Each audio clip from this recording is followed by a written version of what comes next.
So beta, this is our today's topic, electronic configuration of atoms.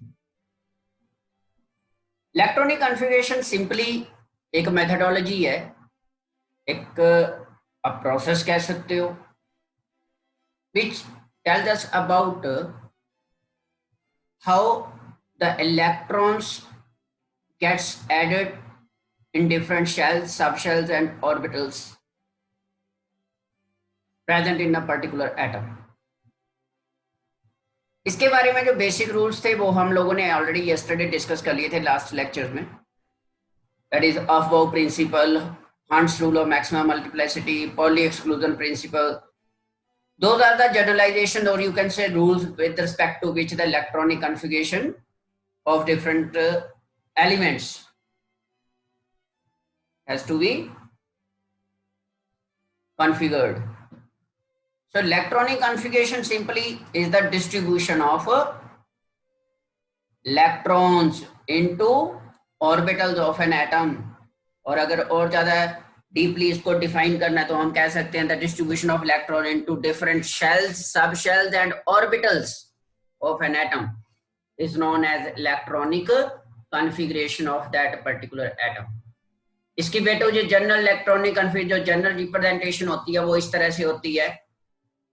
ठीक है जी. यहाँ पे कई बार, यहाँ पे मैंने 1 लिखा हुआ है तो कई बार n भी लिख सकते हैं. n means principal quantum number और प्रिंसिपल एनर्जी शेल के बारे में रिप्रेजेंटेशन होती है. ये एनर्जी लेवल बताता है, प्रिंसिपल एनर्जी लेवल 1 2 3 4 5 और टू सो ऑन. और ये वाला जो है ये सब शेल हो सकता है, यहाँ पे कोई भी सब शेल हो सकता है. जैसे यहाँ पे S लिया गया है, P भी हो सकता है, D भी हो सकता है, F भी हो सकता है, कुछ भी. और जो इसकी ये पावर होती है ये होते हैं आपके इलेक्ट्रॉन्स. ये जो पावर है ये नंबर ऑफ इलेक्ट्रॉन्स होते हैं. और इन नंबर ऑफ इलेक्ट्रॉन्स को फिल करना होता है अकॉर्डिंग टू द लिमिट और according to the capacity of that particular subshell. जैसे S के केस में मैक्सिमम 2 ही होते हैं, जैसे यस्टरडे भी हम डिस्कस कर रहे थे, तो वो 2 ही रहते हैं. यहाँ पे 2 ही रहते हैं, मैक्सिमम 2 ही रहेंगे. थर्ड इलेक्ट्रॉन जो वो फिर P सबशेल में एंटर कर जाएगा और P में मैक्सिमम 6 होते हैं. ठीक है. After adding 6 electrons in the P subshell, जो कि 3 ऑर्बिटल्स आर देयर, उसके बाद फिर आगे P में शिफ्ट कर जाएगा. इस तरह से ये इलेक्ट्रॉनिक कॉन्फ़िगरेशन जो है वो टेक्स प्लेस करती है. ये रिप्रेजेंटेशन है. ठीक है जी. मतलब n के बाद प्रिंसिपल क्वांटम नंबर सबसे पहले रिप्रेजेंट होता है, उसके बाद L की वैल्यू रिप्रेजेंट होती है. ठीक है जी. L मींस टू से आपके पास एज़ोमुथल क्वांटम नंबर की क्या वैल्यू है, पहले n फिर L और इसकी पावर ऊपर इलेक्ट्रॉन्स, कितने नंबर ऑफ इलेक्ट्रॉन्स है. ये जनरल सी रिप्रेजेंटेशन रहती है इसकी electronic configuration. n is principal quantum number जो शेल नंबर के बारे में बताता है, साइज ऑफ द ऑर्बिटल के बारे में बताता है. ठीक है. या साइज ऑफ द शेल की बारे में बताता है. L एज़ोमुथल क्वांटम नंबर होता है जो सब शेल की इंफॉर्मेशन प्रोवाइड करवाता है. ठीक है. और नंबर ऑफ ऑर्बिटल्स. ठीक है जी. ये इंफॉर्मेशन प्रोवाइड करवाते हैं. ये जनरल रिप्रेजेंटेशन होती है. So electronic configuration of different atoms को हम 2 तरह से रिप्रेजेंट कर सकते हैं. एक तो ये होती है, जैसे ये मैंने बताया ही है, ये वाला, दिस वन, ये वाली कहलाती है आपके पास SAPBDC नोटेशन. मींस टू से SA मींस S में A electron, number of electron, A B ये स्मॉल c, ये सारे क्या है, नंबर ऑफ इलेक्ट्रॉन. और SPD ये क्या है, सब शेल्स है. S subshell, P subshell, D subshell. एक तो नोटेशन ये रहती है. और बेटा सेकंड नोटेशन जो रहती है आपके पास वो ऑर्बिटल डायग्राम होते हैं. ऑर्बिटल डायग्राम में हम लोग क्या करते हैं, सिंपली इस तरह से, या तो आप स्क्वायर डाल सकते हो जैसे ये स्क्वायर डाला हुआ है, या फिर आप सर्कल भी लगा सकते हो इस तरह से. 1s के लिए एक सर्कल रहेगा. ठीक है. 2s के लिए भी एक ही सर्कल, क्योंकि S सबशेल में सिर्फ एक ही पॉसिबल ओरिएंटेशन होती है, एक ही ऑर्बिटल होता है. जब P की बात करेंगे तो P में आपके पास 3 सर्कल आ जाएंगे साथ में, एक दूसरे के साथ जुड़े हुए. ऐसे एक दूसरे के साथ इसलिए जोड़ के रखते हैं क्योंकि तीनों की एनर्जी सेम रहती है. ये डीजेनरेट ऑर्बिटल्स कहलाते हैं. The orbital present in P subshell कितने होते हैं, 3 ऑर्बिटल्स होते हैं. And all the 3 orbitals have same energy, hence they are called degenerate orbitals. इसी तरह से डी में 5 होते हैं तो उनमें हम 5 सर्कल लगा के इस तरह से रिप्रेजेंट कर सकते हैं। यहाँ पे 5 डीजनरेट ऑर्बिटल्स जो है वो टेक्स प्लेस करते हैं, एग्जिस्ट करते हैं। ये सारा क्वांटम नंबर इन्फॉर्म करते हैं हमें। तो ये ऑर्बिटल डायग्राम होता है, ये सारा ऑर्बिटल डायग्राम है। अब देखिए, पहले यहाँ से ध्यान से देखना। अब एस में क्योंकि एक ही ऑर्बिटल होता है इसलिए मैक्सिमम नंबर ऑफ इलेक्ट्रॉन 2 रहते हैं यहाँ पे। The maximum number of electron can be only 2। अब तो सेकंड शेल की जब बात करते हैं, ये n इज इक्वल टू 1 है यहाँ पे, ये n इज इक्वल टू 1 है। Second n is equal to 2, n is equal to 2 के लिए अब क्या केस है, n इज इक्वल टू 2 के लिए 2 सब शेल्स होते हैं, एक s सब शेल एक p सब शेल, आपका s sub shell and p sub shell. तो इस केस में क्या है, s सब शेल में एक ही ऑर्बिटल होता है, 2 इलेक्ट्रॉन यहाँ से आगे, 2 इलेक्ट्रॉन्स यहाँ पे एंटर करेंगे, ठीक है, और 3 ऑर्बिटल्स p सब शेल के हैं, तो यहाँ पे टोटल 6 यहाँ पे एंटर करेंगे। मैक्सिमम की बात हो रही है, मैक्सिमम की। तो ये बन जाएंगे 6 + 2 8 इलेक्ट्रॉन्स। रूल्स वही फॉलो। इसी तरह से थर्ड की बात चले तो 18 आ जाएंगे, 4 की बात चले तो 32 आ जाएंगे, फिफ्थ में फिर से 32, इसी तरह से सिक्स्थ में फिर 32। ये इसी तरह से चलता जाता है। नंबर ऑफ इलेक्ट्रॉन जो है इसी तरह से वेरी करते जाते हैं, टोटल नंबर ऑफ इलेक्ट्रॉन्स जो रहते हैं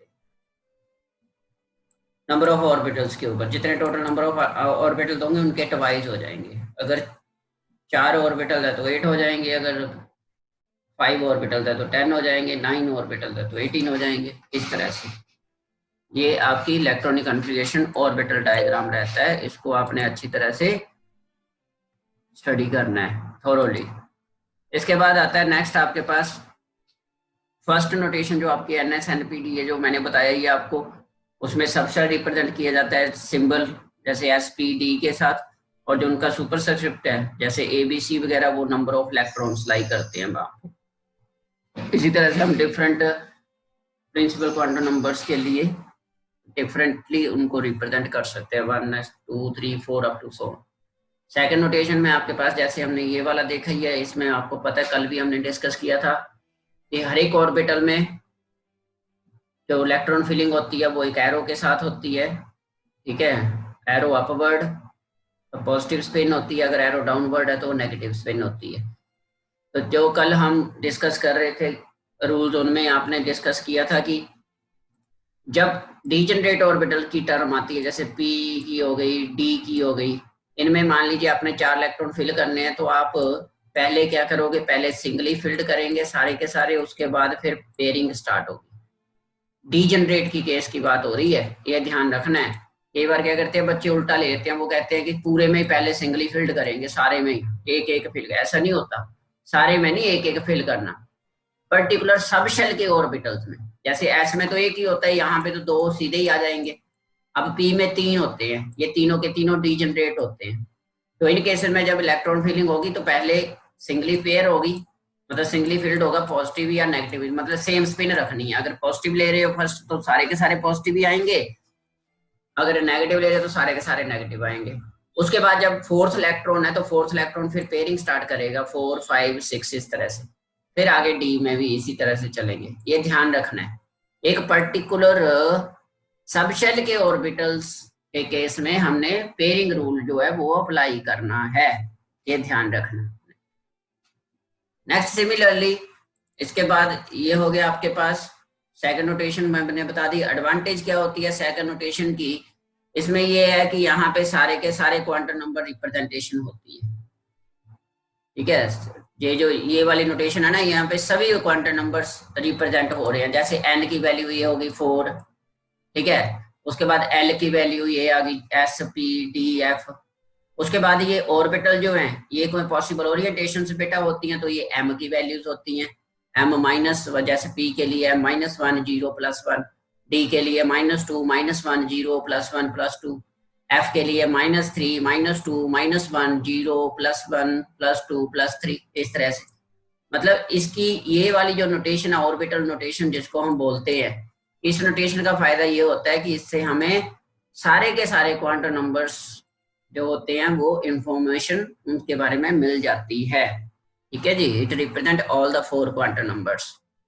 बाकी अदर केसेस में हमने डिस्कस किया हुआ है। हाइड्रोजन एटम के केस में सिर्फ एक इलेक्ट्रॉन लाई करता है which goes in the orbital with the lowest energy, that is 1s के केस में ही वो एंटर करेगा। 1s के केस में इलेक्ट्रॉन जो एंटर करता है, जैसे फॉर एग्जांपल एफओ प्रिंसिपल कल हमने किया था, उसके अकॉर्डिंगली क्या होता है, इलेक्ट्रॉन एडिशन टेक्स प्लेस होगी from the lowest energy shell से, फिर लोअर टू हायर जाना है। पहले सबसे पहले lowest energy shell fully filled होना है, फिर उसके बाद नेक्स्ट, फिर नेक्स्ट, इस तरह से आगे चलते जाते हैं। तो इलेक्ट्रॉनिक कॉन्फ़िगरेशन ऑफ हाइड्रोजन को हम रिप्रेजेंट करते हैं इस तरह से 1s1 मींस टू से it has only one electron in the 1s orbital, इस तरह से रहता है। तो ऐसे हम लोग ये डिस्कस कर सकते हैं। सिमिलरली सेकंड इलेक्ट्रॉन जो है हीलियम के केस में, अब हीलियम के केस में 2 इलेक्ट्रॉन होते हैं टोटल, तो ऐसा सब शेल की जो कैपेसिटी रहती है, मैक्सिमम कैपेसिटी वो 2 ही रहती है। तो हम कह सकते हैं the second electron in helium can also occupy 1s orbital में लाई करेगा, लेकिन आप कॉन्फ़िगरेशन क्या बनेगी, 1s2 बनेगी बेटा, 1s2, ये 1s2 कॉन्फ़िगरेशन होगी यहाँ पे। So as mentioned above, the 2 electron differ from each other with opposite spin. Filling कैसे करेंगे, ये जैसे हाइड्रोजन के केस में ये होगी सिंगल स्पिन है, एरो अपवर्ड ही रहेगा या फिर एरो डाउनवर्ड, एक ही डायरेक्शन में लोगे आप। अगर अपवर्ड डाल रहे हो तो अपवर्ड या डाउनवर्ड डाल सकते हो, ठीक है। लेकिन हीलियम में क्या रहेगा, ये हीलियम की रहेगी, देख सकते हो आप यहाँ पे, इस वन ये हीलियम की है। यहाँ पे क्या है, एक एरो अपवर्ड है, दूसरा डाउनवर्ड है, मतलब एक पॉजिटिव स्पिन, दूसरी negative spin, positive half and negative half, तो ये रहता है। इसी तरह से लिथियम के केस में आप देख सकते हो, अब लिथियम के इलेक्ट्रॉनिक नंबर ऑफ इलेक्ट्रॉन कितने होते हैं, 3 होते हैं, 3 एटॉमिक नंबर है उसका, 3 इलेक्ट्रॉन होते हैं। न्यूट्रल लिथियम है तो उसमें 3 भरने हैं, तो 2 आपके एस सब शेल में चले जाएंगे विद ऑपोजिट स्पिन, और जो एक बचा वो 2s में चला जाएगा। इस तरह से ये रिप्रेजेंटेशन होती है filling of number of electrons in different shells, sub shells and orbitals, इस तरह से। तो थर्ड इलेक्ट्रॉन आपके पास लिथियम के केस में वो 1s में नहीं आ सकता। क्यों नहीं आ सकता, क्योंकि 1s की कैपेसिटी क्या है, सिर्फ 2 है, सिर्फ ज्यादा से ज्यादा 2 ही आ सकते हैं, एक ही ओरिएंटेशन होती है उसमें, एक ही ऑर्बिटल रहता है, because of Pauli exclusion principle जो हमने किया था, Pauli exclusion principle. So it therefore takes the next available choice, उस फिर आगे वाले खाली वैकेंट ऑर्बिटल में चला जाएगा। आगे कौन है, 2s है, तो उसमें 2s में एंटर कर जाएगा, ठीक है। तो इलेक्ट्रॉनिक कॉन्फ़िगरेशन होगी ये वाली, दिस इज 1s2 2s1। अब वो प्रिंसिपल का सीक्वेंस जरूर याद रखना है, क्योंकि सारे का सारा उसी के ऊपर डिपेंड है। इलेक्ट्रॉनिक कॉन्फ़िगरेशन पूरी की पूरी अब वो प्रिंसिपल की सीक्वेंस के ऊपर डिपेंड है, सिर्फ हमने इलेक्ट्रॉन फिल करने हैं उस सीक्वेंस में अकॉर्डिंगली, जितने हमें चाहिए कैपेसिटी के अकॉर्डिंगली। इसी तरह से आगे देखिए बेरिलियम के केस में भी ऐसे ही है, 1s2 2। अब बेरिलियम का एटॉमिक नंबर 4 होता है, 4 इलेक्ट्रॉन होते हैं, तो इसलिए जो 4th इलेक्ट्रॉन है वो भी 2s सब शेल में एंटर करेगा, क्योंकि एक लिथियम के केस में आपने देखा कि यहाँ पे सिर्फ एक था, एक कैपेसिटी और है, इसकी मैक्सिमम 2 इलेक्ट्रॉन लाइक करते हैं सब शेल में, तो इसलिए ये हो गया। तो इसका मतलब है ये अब पूरा फिल हो गया एस। अब जब 5th इलेक्ट्रॉन की बात करेंगे बोरोन के केस में, तो वो p सब शेल में एंटर कर जाएगा, ये देखिए ये p में एंटर कर गया, 1s2 2s2 2p1। इसी तरह से कार्बन में फिर दूसरा p में एंटर कर जाएगा, 2p2 हो गया, नाइट्रोजन में 2p3 हो जाएगा, ऑक्सीजन के 2p4 हो गया, फ्लोरीन के केस में 2p5 हो गया, और नियोन के केस में 2p6 हो गया। ये शेल कंप्लीट हो गया आपका, ये नोबल गैस होती है नियोन। तो इसमें आप देख सकते हैं दोनों शेल कंप्लीट हो गए, फर्स्ट शेल और सेकंड शेल पूरे कंप्लीट हो गए। अब जो आपका 11th इलेक्ट्रॉन है नेक्स्ट के लिए, सोडियम के लिए जो 11 इलेक्ट्रॉन है सोडियम का, मतलब नेक्स्ट एटम एलिमेंट सोडियम ही होता है, तो उसमें जो 11th इलेक्ट्रॉन है वो 3rd शेल में एंटर करेगा 3s1 कॉन्फ़िगरेशन के साथ, ठीक है जी। तो उस केस में ये रहता है आपके पास, ये फर्स्ट जो आपका सेकंड पीरियड एलिमेंट्स की कंप्लीट कॉन्फर्मेशन है, कंप्लीट कॉन्फ़िगरेशन ये सारी देख सकते हो। पहले 1 एंटर हुआ, फिर 2 एंटर हुए, फिर 3 एंटर हुए, अब चौथा इलेक्ट्रॉन, फिर पेयरिंग स्टार्ट होगी। ऑक्सीजन के केस में p4 हो गया, फिर p5 हो गया, और लास्ट में p6 हो गया। जब हम सोडियम की बात करते हैं तो आगे क्योंकि 11 एटॉमिक नंबर होता है, नंबर ऑफ इलेक्ट्रॉन 11 रहते हैं इसमें, तो बेटा वहां पे ये s में आपका जो 11th इलेक्ट्रॉन है वो 3rd शेल के s सब शेल में एंटर कर गया, और इलेक्ट्रॉनिक कॉन्फ़िगरेशन बन गई 3s1। और इसी तरह से आर्गन की लास्ट इसमें बन जाती है मतलब सोडियम जो आपका थर्ड पीरियड शुरू हो जाता है मॉडर्न पीरियोडिक टेबल का, थर्ड पीरियड है ये, ठीक है। जो highest number of nth value होता है प्रिंसिपल क्वांटम नंबर की हाईएस्ट वैल्यू एक पर्टिकुलर एलिमेंट में, highest value of principal quantum number dictate its period number in the modern periodic table.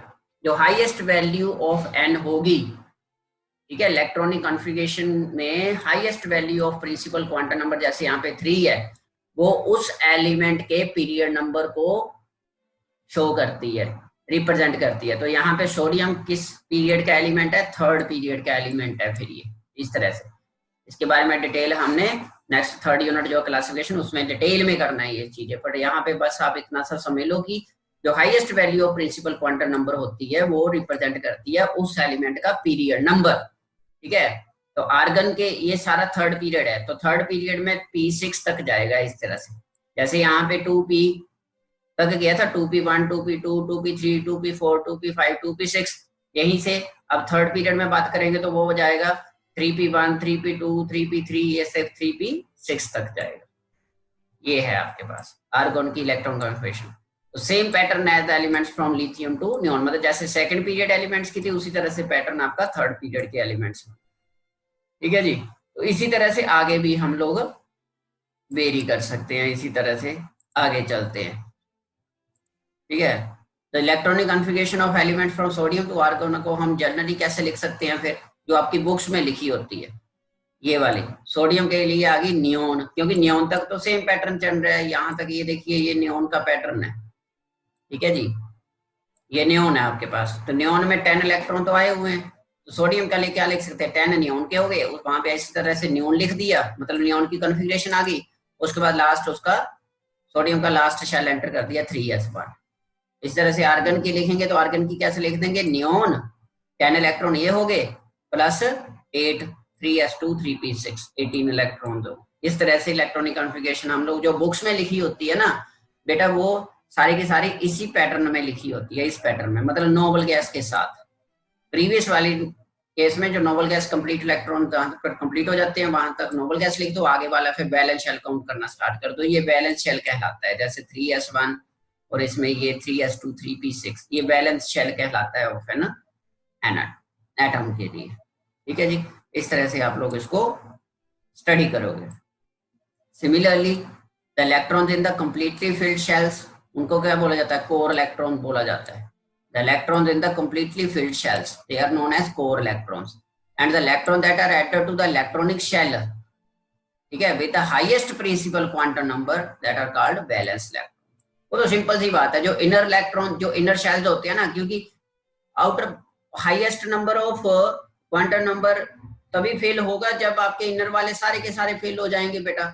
तो सिंपल सी बात है, जो इनर शेल्स होते हैं जहां पे कंप्लीट कैपेसिटी के साथ इलेक्ट्रॉन को फिल कर दिया जाता है into different shells, sub shells and orbitals में, वो सारे के सारे कोर इलेक्ट्रॉन्स कहलाते हैं, ठीक है। और जिस पर्टिकुलर शेल में लास्ट इलेक्ट्रॉन एंटर करते हैं, लास्ट वाले एंट्रोन जिस पर्टिकुलर शेल सब शेल में एंटर करते हैं उनको वैलेंस शेल का नाम दिया जाता है, और जो वो इलेक्ट्रॉन्स होते हैं उनको बोलते हैं वैलेंस इलेक्ट्रॉन्स।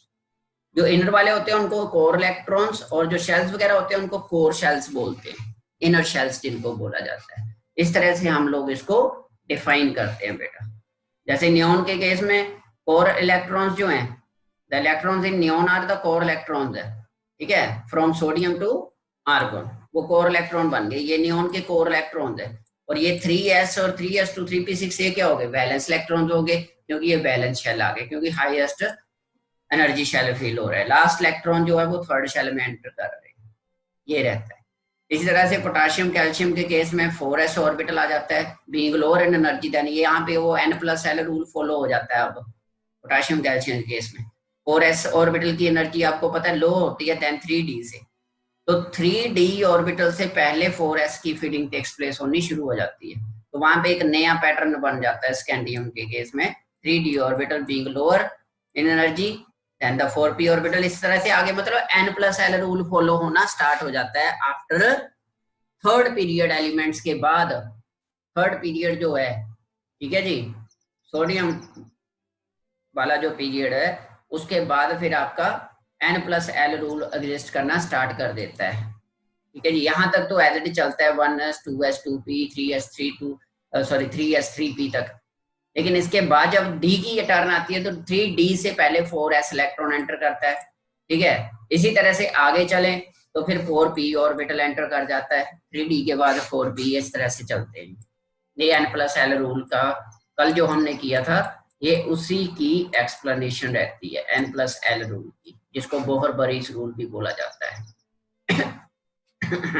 इस तरह से हम इसको डिफाइन करते हैं बेटा। सिमिलरली नेक्स्ट 10 एलिमेंट्स के केस में scandium, titanium, vanadium, chromium, manganese, जो आपका फोर्थ पीरियड है, आपका ये फोर्थ पीरियड एलिमेंट्स होते हैं, निकल, कॉपर, जिंक, ये फोर्थ पीरियड है। मॉडर्न पीरियोडिक टेबल का पीरियड नंबर 4 है ये। ठीक है जी, n इज इक्वल टू यहाँ पे highest n principal quantum number की वैल्यू हाईएस्ट 4 रहती है इस केस में। ठीक है, ये जो ये आप यहाँ पे ये डी ब्लॉक एलिमेंट्स होते हैं, फोर्थ पीरियड के एलिमेंट्स होते हैं ये। तो इसमें आप लोग जो इलेक्ट्रॉनिक कॉन्फ़िगरेशन है वो पजलिंग सी हो जाती है वहां पे। मतलब जब आप इलेक्ट्रॉनिक कॉन्फ़िगरेशन लिखोगे तो वो as smooth as in first 3 periods नहीं रहती। जैसा कि फर्स्ट 3 पीरियड में स्मूथ सी इलेक्ट्रॉनिक कॉन्फ़िगरेशन है, increasing number of principal quantum number हम लोग फिलिंग करते हैं, लेकिन अब यहाँ पे ये थोड़ी सी डिस्टर्ब सी रहती है। क्यों? N+L रूल की वजह से। ठीक है, तो यहाँ पे एक चीज और याद रखनी है, यहाँ पे एक चीज और कंसेप्ट टेक्स प्लेस करना स्टार्ट कर देता है, fully filled and partially field orbital and exactly half field orbitals का केस। अब ये लाइन जो है this is very very important, that fully filled orbitals and half filled orbital have extra stability. जैसे p के केस में maximum 6 electron होते हैं, लेकिन p के ऑर्बिटल कितने होते हैं? 3 होते हैं। तो अगर तीनों के तीनों ऑर्बिटल सिंगली फिल्ड हैं वो ज्यादा स्टेबल रहेंगे, p6 ज्यादा स्टेबल रहेगा। इसी तरह से d में टोटल 5 ऑर्बिटल्स होते हैं, तो d5 कॉन्फ़िगरेशन और d10 कॉन्फ़िगरेशन ज्यादा स्टेबल रहेंगी as compare to d2 d4 d3 इस तरह से। आगे इसी तरह से f के केस में या f7 और या f14 ये स्टेबल इलेक्ट्रॉनिक कॉन्फ़िगरेशन होती हैं, और इसी के कारण कुछ एलिमेंट्स की इलेक्ट्रॉनिक कॉन्फ़िगरेशन जो है वो अनोमलस हो जाती है, मतलब रेगुलर बिहेवियर नहीं शो करती, वो इररेगुलर बिहेवियर शो करती है। मतलब जैसा हम सोचते हैं कि इलेक्ट्रॉन इस तरह से एंटर होने चाहिए, इतने इलेक्ट्रॉन आ जाने चाहिए, वैसा नहीं होता। वहां पे इंटरनल चेंजेस आ जाती हैं इलेक्ट्रॉनिक कॉन्फ़िगरेशन, और उसके पीछे कॉज क्या है? यही वाला, the fully filled orbital and half filled orbital have extra stability होती है, एनर्जेटिकली स्टेबल रहते हैं जो ये एग्जैक्टली हाफ फिल्ड और एग्जैक्टली फुली फिल्ड होते हैं। ठीक है जी, which are either half filled और fully filled are more stable. इसकी वजह से कुछ एलिमेंट्स के केस में मॉडर्न पीरियोडिक टेबल के कुछ एलिमेंट्स जो हैं वो अनोमलस इलेक्ट्रॉनिक कॉन्फ़िगरेशन रिप्रेजेंट करते हैं। मींस टू से जैसा कि हम पैटर्न के अकॉर्डिंगली फिल करते हैं उस पैटर्न को वो फॉलो नहीं करते। जैसे कई एलिमेंट्स के केस में D9 कॉन्फ़िगरेशन आ जाती है अकॉर्डिंग टू जब हम फिल करते हैं, लेकिन एक्चुअली वहां पे कॉन्फ़िगरेशन D10 होगी, D9 नहीं होगी। जो प्रीवियस लो एनर्जी शेल का एक इलेक्ट्रॉन होगा वो उसमें फिल अप कर जाएगा, शिफ्ट कर जाएगा टू मेक इट स्टेबल। ऐसे तो ये एक्सेप्शनल इलेक्ट्रॉनिक कॉन्फ़िगरेशन नाम से जानी जाती हैं, exceptional electronic configuration of some elements, जहां पे ये स्टेबिलिटी ऑर्डर फॉलो होता है। जैसे ये एग्जांपल दी हुई है कॉपर एंड क्रोमियम का केस, यहाँ पे D5 एंड D10 कॉन्फ़िगरेशन होती है। ठीक है, लेकिन एक्चुअल जब हम अपने अकॉर्डिंगली कॉपर एंड क्रोमियम की इलेक्ट्रॉनिक कॉन्फ़िगरेशन लिखें तो वो बनती है D4 एंड D9। हमारे अकॉर्डिंगली क्या बनेगी? D4 और D9 बनती है जब हम फिल करते हैं, लेकिन जो एक्चुअल कॉन्फ़िगरेशन है इसकी वो D5 एंड D10 है। रीजन क्या है? D4 और D9 से ज्यादा स्टेबिलिटी किसकी है? D5 और D10 ज्यादा स्टेबल होते हैं, एक्स्ट्रा स्टेबिलिटी होती है इस वजह से ये रहता है। इसी तरह से आगे गैलियम के केस की बात करें, वहां पे भी यही रहता है, इसी तरह से वेरिएशन होती है। Gallium is complete at krypton. ठीक है जी, next 18 elements rubidium to xenon, उनमें pattern of filling 5s 4d 5p रहता है। दैट इज जैसे 4s 3d 4p रहता है, इसी तरह से आगे 5s 4d 5p रहता है, मतलब फिफ्थ और पीरियड के लिए। इसी तरह से बाद में फिर 6s ऑर्बिटल्स के केस में आ जाती है बात, मतलब 6th और 7th पीरियड एलिमेंट्स की इलेक्ट्रॉनिक कॉन्फ़िगरेशन के बारे में आ जाता है। ये सारे का सारा कंसेप्ट रहता है। इसके बाद जो यूरेनियम वाले जो एफ ब्लॉक एलिमेंट्स होते हैं, ठीक है, ये वाले रहते हैं ट्रांस यूरेनियम एलिमेंट भी जिनको बोला जाता है, द एलिमेंट्स आफ्टर यूरेनियम, इनको ट्रांस यूरेनियम एलिमेंट्स बोला जाता है। 1 मार्क में क्वेश्चन आ जाता है वैसे भी, what are transuranium elements, तो इसको बोला जाता है एलिमेंट्स आफ्टर यूरेनियम, ठीक है। दे आर शॉर्ट लिव्ड होते हैं and all of them are produce artificial, ये सारे के सारे आर्टिफिशियल एलिमेंट्स हैं जो बाद में वाले हैं, जो एफ ब्लॉक के एलिमेंट्स की बात हो रही है मीन्स टू से, ठीक है जी। तो यहाँ से ये के इलेक्ट्रॉनिक कॉन्फ़िगरेशन बन जाती है। बाकी यूटिलिटी क्या रहती है, इलेक्ट्रॉनिक कॉन्फ़िगरेशन की यूटिलिटी क्या है, सिग्निफिकेंस क्या है, ठीक है। तो सारे का सारा जो है दैट इज मॉडर्न केमिस्ट्री जिसकी हम बात कर रहे हैं, तो मॉडर्न अप्रोच टू केमिस्ट्री है डिपेंड्स ऑलमोस्ट एंटायरली, मतलब पूरी की पूरी केमिस्ट्री जो है वो पूरी की पूरी डिपेंड करती है इलेक्ट्रॉनिक डिस्ट्रीब्यूशन, इसके लिए to understand and explain chemical behaviour, different elements के केमिकल बिहेवियर को स्टडी करने के लिए, ठीक है, केमिकल प्रॉपर्टीज को स्टडी करने के लिए electronic configuration one of the most important as well as fundamental, आप कह सकते हो एक यूनिट होता है ये, to understand the chemical properties of different elements, ठीक है जी। तो यही रहता है। इसी तरह से जैसे इसी के साथ बाकी के कुछ लिमिटेशंस वगैरह जो थी वो सारी की सारी इंप्रूव हो गई थी, जो बोहर मॉडल में कुछ लिमिट। इसके अलावा जैसे क्वेश्चंस लाइक व्हाई टू और more atoms combine to form molecules, why some elements are metals while other are non metals, why elements like helium and argon do not react but elements like halogens are reactive, ये सारे के सारे question जो हैं ये सारे के सारे कौन एक्सप्लेन करता है, इलेक्ट्रॉनिक कॉन्फ़िगरेशन ही एक्सप्लेन करती है ईच एंड एवरीथिंग पूरी डिटेल में, ठीक है जी।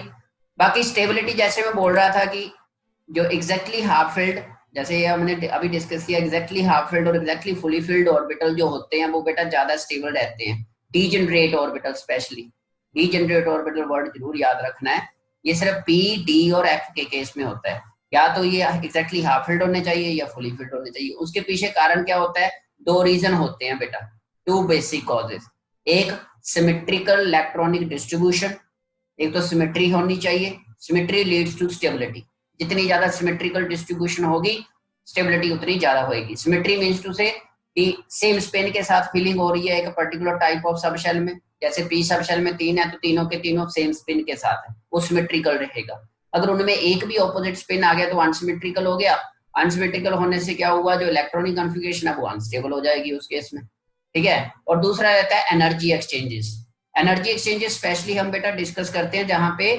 एग्जैक्टली हाफ फिल्ड ऑर्बिटल्स होते हैं, जैसे P3 D5 इस तरह से, तो ये रहता है। इस वजह से ये इलेक्ट्रॉनिक कॉन्फ़िगरेशन जो कॉजेज हैं, ये तो हो गया एक सिमेट्रिकल डिस्ट्रीब्यूशन ऑफ इलेक्ट्रॉन होगी कि हर एक ऑर्बिटल में सिंगल सिंगल इलेक्ट्रॉन इस तरह से, ये सिमेट्रिकल है। P3 हो गया, D5 हो गया, F7, ये सारे सिमेट्रिकल है, यहाँ पे सिमेट्री डिस्टर्ब नहीं हो रही है, ठीक है। या फिर फुली फिल्ड होंगे, ये सिमेट्रिकल डिस्ट्रीब्यूशन हो गई, ये हो गया एक रीजन। सिमेट्रिकल डिस्ट्रीब्यूशन की वजह से एक सेक्शनल इलेक्ट्रॉनिक कॉन्फ़िगरेशन शो होती है। जितने भी एलिमेंट्स हैं, most commonly copper and chromium का एग्जांपल जो सबसे पहले अराइज होता है, सबसे फर्स्ट ऑफ ऑल जो होता है वो कॉपर एंड क्रोमियम का ही होता है। उसके बाद दूसरा ये वाला फैक्टर थोड़ा सा इंपॉर्टेंट है, exchange energy.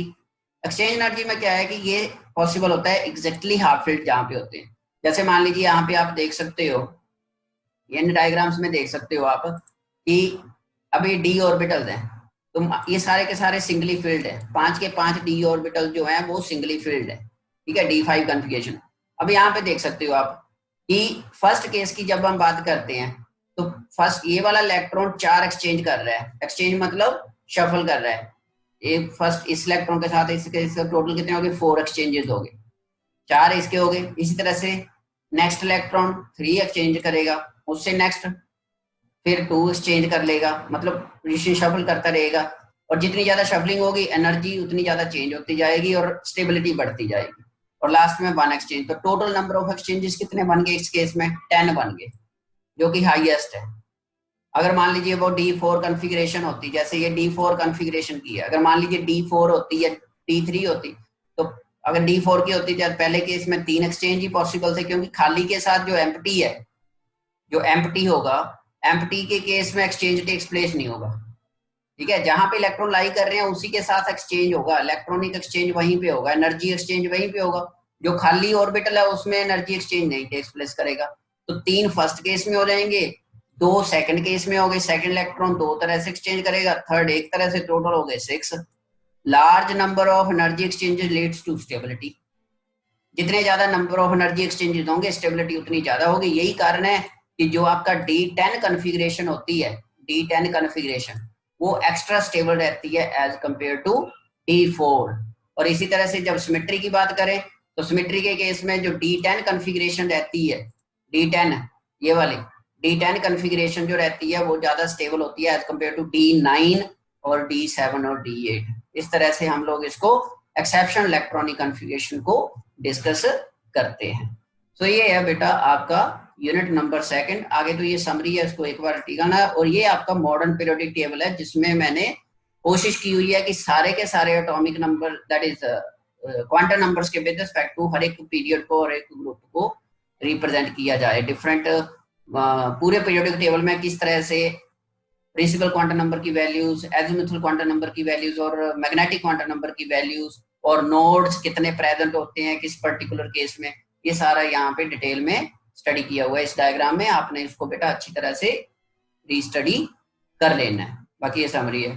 So this is all about the second unit. आपने एक बार थोरोली इसको दोबारा से रिवाइज कर लेना है, कोई प्रॉब्लम होगी वो डिस्कस कर लेनी है। ठीक है बेटा जी, एक दिन स्पेयर रखेंगे इसके लिए, अब एक दिन रखेंगे डिस्कशन के लिए। After that we will start with the chapter number 3। Till then इसको अच्छी तरह से आप स्टडी करिए।